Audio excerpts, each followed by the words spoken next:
আগের পর্বে আপনারা দেখেছেন আমরা কিভাবে মায়াপুরে এলাম, কিভাবে মায়াপুরে গীতা ভবনের রুম বুক করলাম, তার ট্যারিফই বা কত, গীতা ভবনের রুমের টোটাল রিভিউ, কিভাবে মহাপ্রসাদের টিকিট কাটলাম, কোথা থেকে খেলাম, তার সম্পূর্ণ তথ্য। আর এই পর্বে আপনারা দেখবেন কোথায় কি ভবন আছে, তার ট্যারিফই বা কত, আর তাকে বুক করতে গেলে কিভাবে বুক করতে হয় তার সম্পূর্ণ তথ্য। তো চলুন শুরু করা যাক ভিডিওটা। এইটা হচ্ছে গোবিন্দ দাস। আপনারা যদি ভোগ না খান তাহলে এখানে এসেও খাবার খেতে পারেন।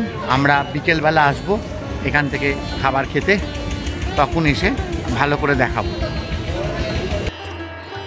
আমরা আছি গীতা ভবনে, ঠিক এই দিকটা গীতা ভবন। আর এই গীতা ভবন থেকে একটু এগিয়ে এলেই এখানে আছে ভামসি ভবন।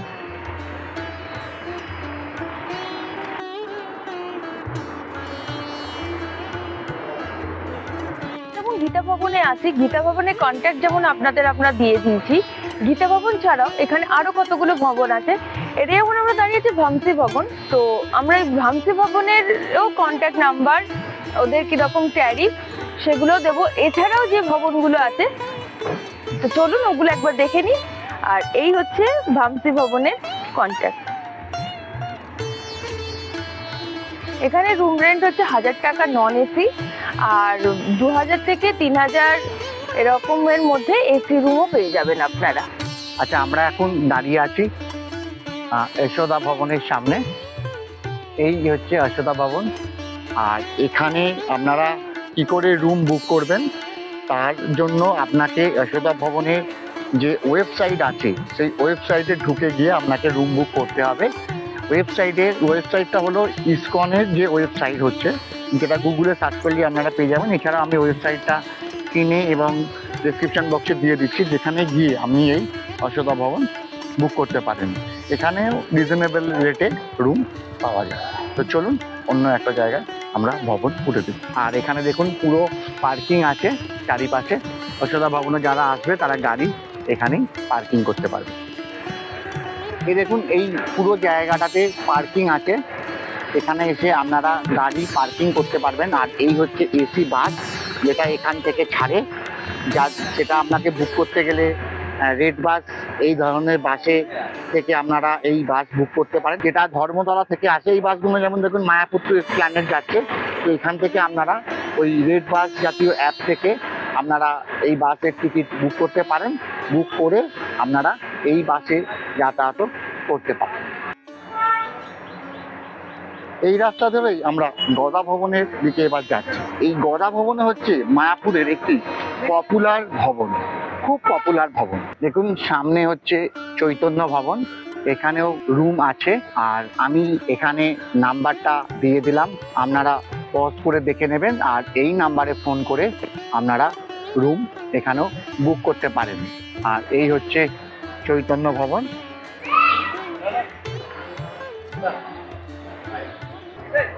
দেখুন মন্দির একদম কাছাকাছি এসে গেছি। এই হচ্ছে চন্দ্রদ্রয় মন্দির মায়াপুরে। আমরা এখন দাঁড়িয়ে আছি গদা ভবনের সামনে। তো এই হচ্ছে গদা ভবন। আর এর বুকিংও আপনাদের করতে হবে অনলাইনের মাধ্যমে।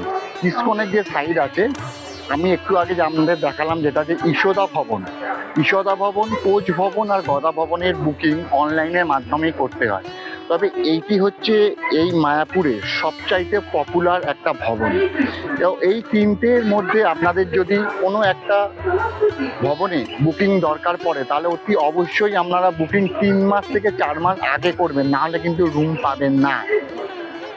অতএব এই যে এখানে যে বুকিং করতে হবে ওয়েবসাইটও আমি ডেসক্রিপশন বক্স আর স্ক্রিনে আপনারা দেখতেই পাচ্ছেন। তো এই হচ্ছে গদা ভবন, তার রুম রেন্ট কি রুম রেন্ট কত সব কিন্তু আপনারা ওয়েবসাইটে পেয়ে যাবেন। আর সেই অনুযায়ী আপনাদের এখানে থাকতে গেলে কিন্তু অনেক আগে থেকেই এখানকার বুকিং আপনাদের করতে হবে। এই হচ্ছে গদা ভবন। আর গদা ভবনের ঠিক উল্টো দিকেই হচ্ছে মেন মন্দির। এই হচ্ছে মেন মন্দির মায়াপুরের চন্দ্রদ্বয় মন্দির এটা। তো চলুন একটু সামনে গিয়ে দেখি।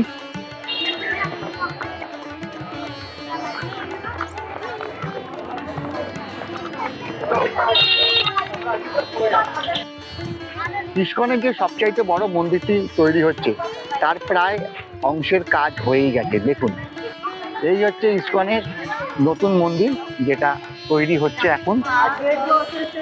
তো চলুন দেখি ভেতরে গিয়ে।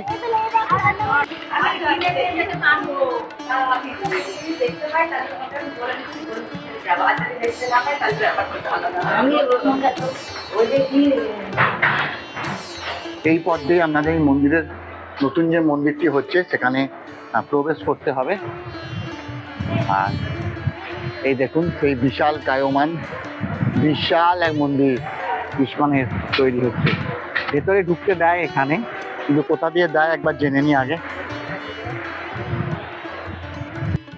আর এই যে নতুন মন্দিরটা যেখানে তৈরি হচ্ছে তার পাশেই হচ্ছে চক্র ভবন, আর তার ঠিক উল্টো দিকেই হচ্ছে পদ্ম ভবন। এখানেও থাকার বন্দোবস্ত আছে, আপনারা এখানে এসেও থাকতে পারেন। এই যে চক্র ভবনের সামনে আমি দাঁড়িয়ে আছি, আপনি যে এই মাত্র যে আপনাকে নাম্বারটা আমরা দেখাচ্ছি সেই নাম্বারে আপনারা ফোন করতে পারেন। এটা গদা ভবন থেকেই বুক হয়, কিন্তু আপনারা এই ফোন নাম্বারে ফোন করে একবার নিয়ে নিতে পারেন, কারণ আমরা জিজ্ঞেস করতে আমার শুধু এই ফোন নাম্বারটাই দেখা।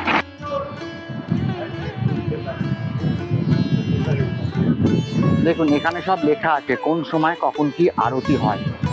আমি আপনাদের কাছে তুলে ধরছি, আপনারা দেখে নেবেন পজ করে। এই হচ্ছে কোঞ্চ বিল্ডিং, এটাও একটা ভবন যেটা মায়াপুরের সবচাইতে কস্টলি। এটাও আপনাদের বুক করতে হবে সেই ওয়েবসাইট থেকেই। ঈশদা ভবন, গদা ভবন আর কোঞ্চ ভবন, এই তিনটে বিল্ডিং একমাত্র আপনারা ওয়েবসাইট থেকে বুক করতে হবে আপনাদের। তার মধ্যে এটিও একটি ভবন।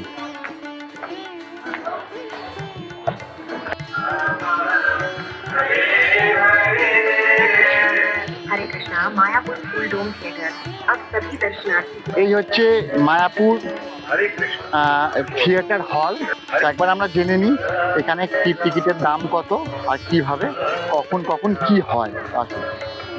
এখানে সম্পূর্ণ চৈতন্যদেবের ওপরই পুরোটা দেখানো হয়, তাই এখানে নিমাইয়ের দর্শন দেখানো হয় এই থিয়েটার হলে। 40 টাকা করে টিকিট, আর 8:30 পর্যন্ত দেখানো হয়। 8টায় এখানে লাস্ট টিকিট আপনারা কাটতে পারেন এখান থেকে, পার পার্সন 40 টাকা করে। এখানে আপনারা এসে এই থিয়েটার হল থেকে মুভি দেখতে পারেন, যেটা নিমাইয়ের ওপর পুরো তৈরি করা হয়েছে। ইস্কনের সবচাইতে বড় মন্দির তৈরি হচ্ছে এখানে। আর এই মন্দিরকে আপনারা যদি এই অবস্থায় দর্শন করতে চান তাহলে 50 টাকা করে টিকিট আছে, যেটা আপনার কোঞ্চ ভবন থেকে একটু এগিয়ে গিয়ে আপনার এদিকে চক্র ভবন, আর তার ঠিক এই দিকেই এই যে মন্দিরটি আপনারা দেখতে পাচ্ছেন যেটা তৈরি হচ্ছে, তার সম্ভবত টিকিট হচ্ছে এটাই।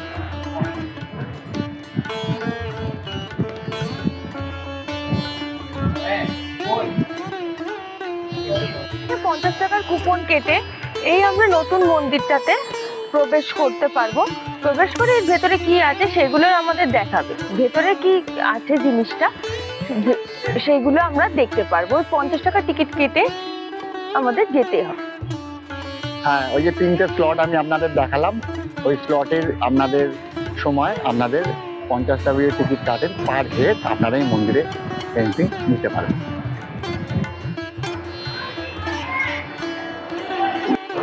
এই গীতা ভবনে আমাদের যে রিসেপশন দেখতে পাচ্ছেন এখানে, তো এখান থেকে আমরা জানতে পারলাম আমরা তো 2200 টাকার রুমে 2200 টাকার এসি রুমে আছি। এছাড়াও এখানে 2500 3000 এসি রুম আছে, আর 550 টাকার নন এসি রুমও আছে, সেটা কিন্তু কমন বা। অতএব আপনারা আমি যে নাম্বার দিয়ে দিয়েছি সেখানে নাম্বারে বুক করে আসতে পারেন।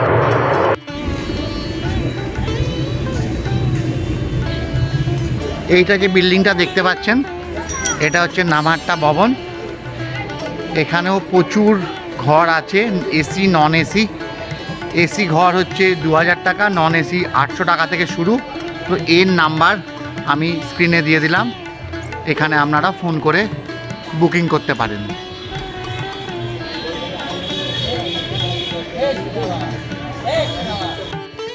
নামহাট্টা ভবনের ঠিক অপোজিট গেট দিয়ে বেরালেই এই যে আপনারা দেখতে পাচ্ছেন মিতাদি গেস্ট হাউস, এখানে নাম্বারও দেওয়া আছে। এখানে প্রচুর ঘর আছে, আপনারা যদি চান এখানেও ফোন করে রুম বুক করতে পারেন, তবে অতি অবশ্যই ফোন করে আগে ট্যারিফগুলো জেনে নেবেন।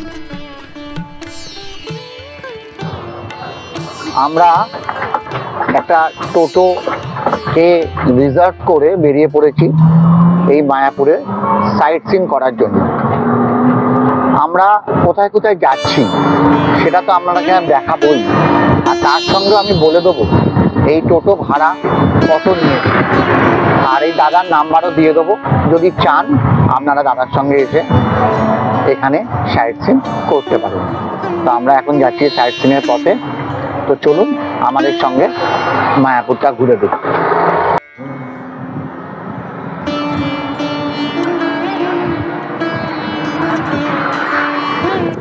এই হলো চৈতন্যদেবের সবচাইতে বড় ভক্ত চাঁদকাদির সমাধি। আমরা এখন এসে পৌঁছে গেছি চাঁদকাদির সমাধিস্থলে। তো চলুন একবার ঘুরে দেখি এই সমাধিস্থল। আমরা সামনে যে গাছটি দেখছি এটি হলো সেই বিখ্যাত চাঁপা ফুলের গাছ, যেই গাছটি স্বয়ং চৈতন্যদেব নিজের হাতে এখানে লাগিয়েছিলেন চাঁদকাদির সমাধির স্থলে। আর সবাই এখানে ভালো করে কাহিনী শুনে যাবেন 2-4 সেকেন্ড দাঁড়িয়ে। এই গাছটা হচ্ছে সাক্ষাৎ বাবুর হাতের গাছ। এই গাছটা হচ্ছে 539 বছর বা চাপা ফুল। এই চাপা ফুলটা মহাপুর নাম দিয়েছিলেন চাঁদকাদি সমাধি। চাঁদকে ছিলেন শাসককর্তা, মালদা রাজা ছিলেন হোসেন শাহ গৌরীর রাজা। রাজার অধীনে চাঁদকে শাসককর্তা ছিলেন। রাজা ছিলেন তারপরে জরাসিন্ধু, দ্বারকার রাজা সে হইলেন হোসেন শাহ। কাজী ছিলেন মথুরার রাজা কংস। কংস কৃষ্ণকে মারবেন বলছে, মারতে পারে নাই, কৃষ্ণই কংসকে বধ করেছিলেন। কৃষ্ণ বলেছিল মামা তুমি আমার শত্রু বাবা, তারপরে বলিতে তুই নামে মুক্তি বাবা। কংসই চাঁদকাদি হৃদয়ের কৃষ্ণের নেত্রের নিমায়, যেই নিমায় সেই গৌরহরি, যেই গৌরহরি সেই মহাপ্রভু, যেই মহাপ্রভু সেই শ্রীকৃষ্ণ চৈতন্য মানবের হইতে ধন্য। চরম হিন্দু বিদ্বেষী এই মুসলিম চাঁদকাজিও একদিন শ্রী চৈতন্যদেবের হরিনামের নাম কীর্তনে নিজেকে আত্মসমর্পণ করেছিলেন, হয়েছিলেন শ্রী চৈতন্য মহাপ্রভুর এক পরম ভক্ত। মহাপ্রভু সেই চাঁদকাজিকে নিজের বুকে জড়িয়ে ধরেছিলেন, বলেছিলেন তুমি তোমার ভুল বুঝতে পেরেছ, আমি তাতেই খুশি, তুমি সারা জনম আমার অধীনে থাকবে অমর হয়ে। তাই চাঁদকাজির মৃত্যুর পর এই স্থলেই তাকে সমাধিত্ব করে তার সমাধির ওপরে এই গোলকচাপা গাছটি শ্রী চৈতন্যদেব নিজের হাতে রোপণ করেছিলেন। আজ এই গাছটির বয়স 539 বছরেরও বেশি। এখন আমরা এই সমাধিস্থলে আছি এক ঐতিহাসিক সৃষ্টির সাক্ষী হয়ে। চাঁদকাজির সমাধি দেখে এইবার আমরা দেখে নেব মায়াপুরের শ্রী চৈতন্য মঠ। এখানে শ্রী চৈতন্যদেবের জীবনের অনেক কাহিনী আছে, চলুন দেখে নিই।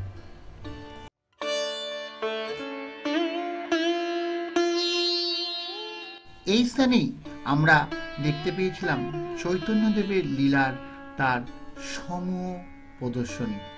জন্ম থেকে চৈতন্যদেবের যত লীলা আছে তার সব কিছু তুলে ধরা হয়েছে এই স্থানে।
আমরা এখন এসে গেছি চৈতন্যদেবের জন্মস্থান।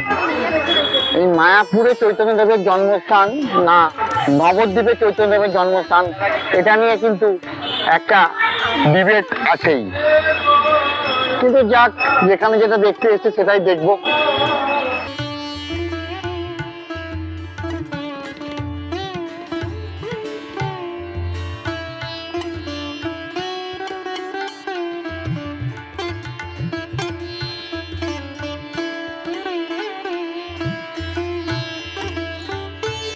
এই হলো সেই বিখ্যাত নিম গাছ যেখানে শ্রী চৈতন্যদেব বসে নাম কীর্তন করতেন।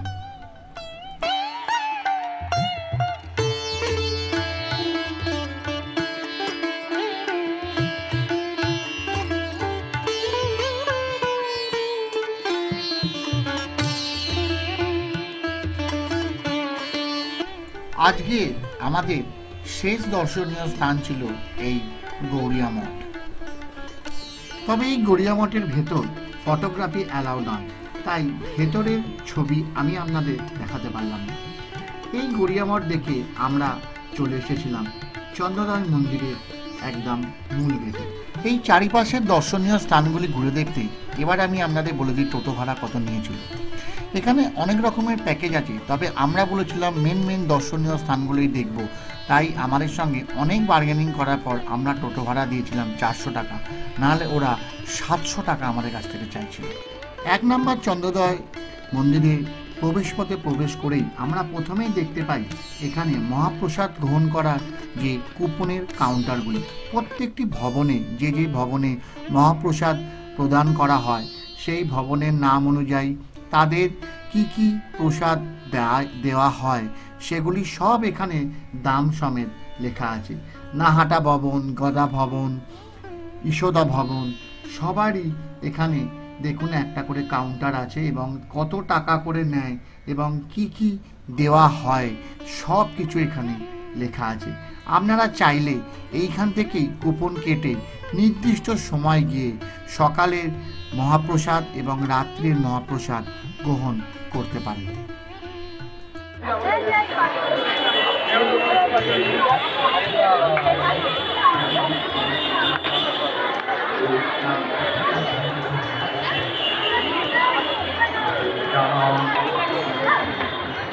আর এই হচ্ছে অখণ্ড হরিনাম নাম সংকীর্তন। এখানে সারা দিন হরিনাম হয়ে যায়। এটা ঠিক গদা ভবন যেখানে আপনি ভোগ প্রসাদের জায়গাটা, তার ঠিক উল্টো দিকে এই হচ্ছে অখণ্ড হরিনাম সংকীর্তন।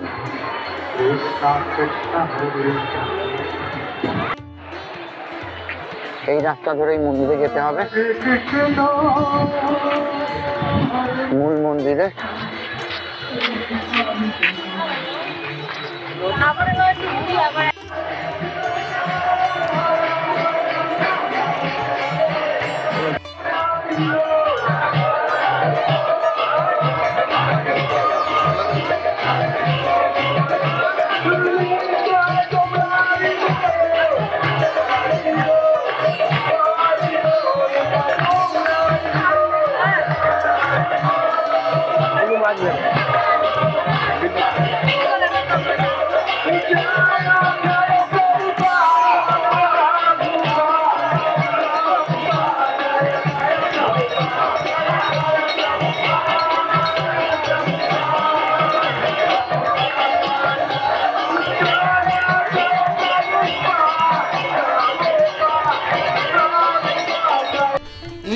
মূল মন্দিরের ফটক।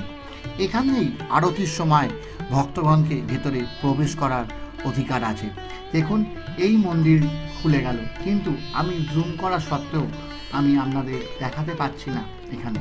তো এখানে এসেই আপনাদের এই মন্দির দর্শন করতে হবে, কারণ ভেতরে কোনো ধরনের কোনো ক্যামেরা নিয়ে যাওয়া অ্যালাউ নয়।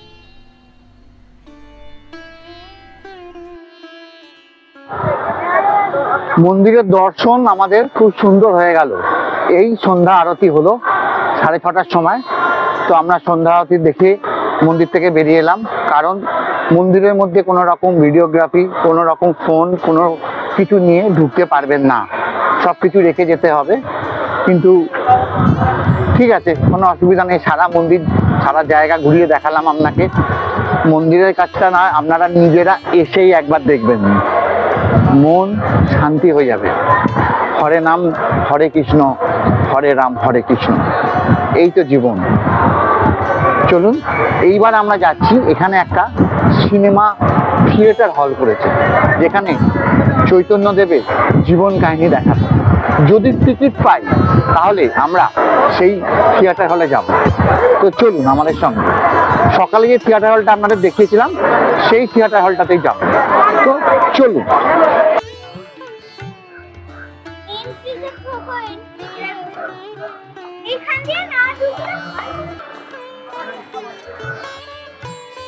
এই যে আমরা যাচ্ছি মুভি দেখতে।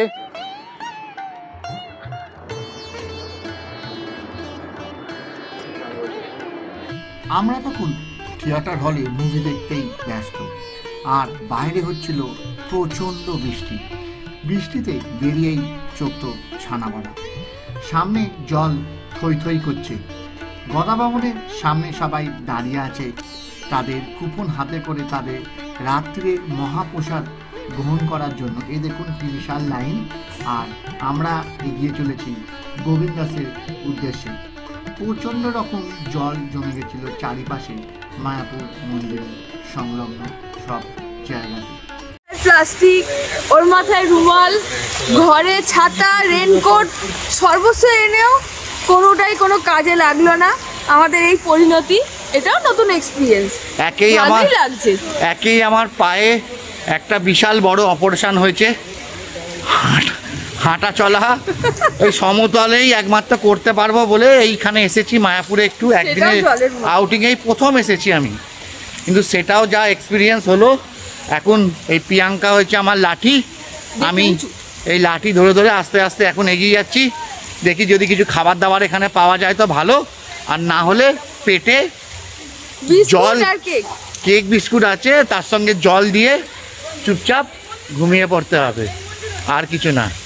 তো চলুন, হেভি জোর আবার বৃষ্টি এসে গেছে, সামনেই গোবিন্দাস আছে, দেখি যদি গোবিন্দাসে কিছু পাওয়া যায় ভালো। আমরা গোবিন্দাস এসে দাঁড়িয়ে গেছি এখন, আর এখন দেখা যাক কিছু খাবার অর্ডার দিলে এরা নেয় কি নেয় না। এই যে আমি আপনাকে দেখিয়ে দিচ্ছি রেট গোবিন্দাসে।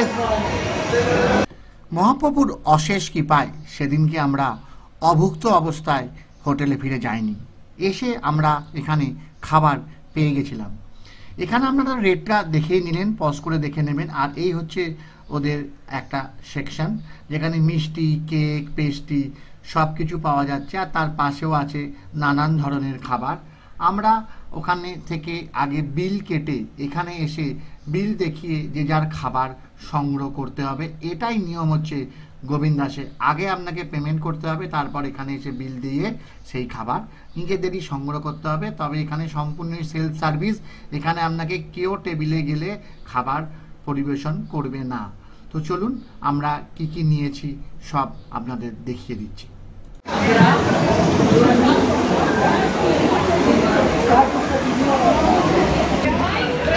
আমরা সব গোবিন্দাসে খেতে বসে গেছি। এখানে আছে মশলা ধোসা, চাউমিন, পাস্তা,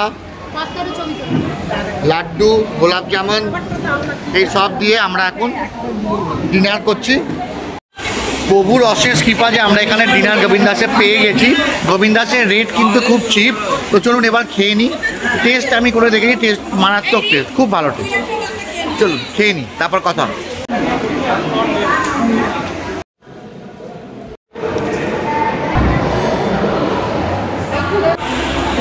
আমরা এখন পৌঁছে গেছি গীতা ভবনে। তো সারাদিন মায়াপুরে ঘোরা, বৃষ্টিতে ভেজা, গোবিন্দ দাসে খাওয়া, সব কিছু আজকে এই ব্লগে আপনাদের কাছে তুলে ধরেছি। তো এই ব্লগটা এখানেই শেষ করলাম। যদি আপনাদের আমার উপস্থাপনা, আমার ইনফরমেশান ভালো লেগে থাকে তাহলে অতি অবশ্যই আমার চ্যানেলটিকে লাইক সাবস্ক্রাইব করে আমার পাশে থাকার অনুরোধ রইল। তো আজকের মতো গুড নাইট, দেখা হবে কাল সকালে আর একটা নতুন এপিসোডে। তো আজকের মতো টাটা, গুড নাইট।